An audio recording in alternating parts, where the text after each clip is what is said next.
make your money. And yeah, the piracy thing was one that hit the Seychelles pretty hard. That's all done now, but the crazy thing about that whole part is there's a book written on it called 88 Days, and in 2009 we started hearing these little rumblings about like piracy things happening around that area, but we paid no attention to it because when we had parked the boat at the atolls, at that point we'd fly from Mahe to Assumption and take the Indian Ocean Explorer to Cosmo and to Astove and kind of fish those areas and then come back, drop clients off, pick new ones up.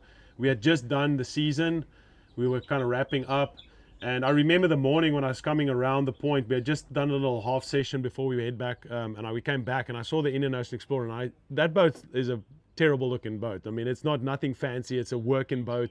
It's an old ice crusher, and we used to call it the animal's bum. Like myself and my buddy Timo, we shared a room which we called the cave, or the dungeon, where he was the bunk below me and I was above, and the septic tank for the whole boat was above my head like this. So he used to like get up at night to smoke, and when he wakes up, he'd wake me up and I'd like literally almost knock my head on the septic pipe. Smelled awful. And then so I just said, like, who would want to pirate that boat, seriously? And then we got off with our clients, got on the plane, and we took off, and we were in the air. I don't know exact time frame, but as we were on our way back to Mahe, the pirates took the boat, and they kept on asking the crew and Captain Francis and Patrick, like, where's the people? Because they thought we were still on there. We had like 10 American big players with us. They just kept on asking where we were, and we were already away.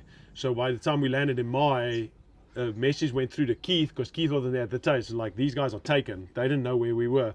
But yeah, luckily we were safe. Sadly for the crew, they kept the crew in the Bay of Somalia for 88 days, like treat them like shit, bang them up, just kept them alive, and they got half the ransom. They wanted $1 million, they got 500,000, and then they did like an airdrop. They literally dropped the cash, send the crew back, and then they sank the boat, set it on fire and sank the boat. So and that was our Seychelles season done for a while. And then that kind of just how things just like helps itself. Then a couple seasons later we find that stuff at Farquhar where the GTs are eating the birds, and yeah, then things go mental again. But it makes people obviously uneasy, but that stuff, yeah, it's just part of the world these days. It is. Most people are good though too. Like you see a lot of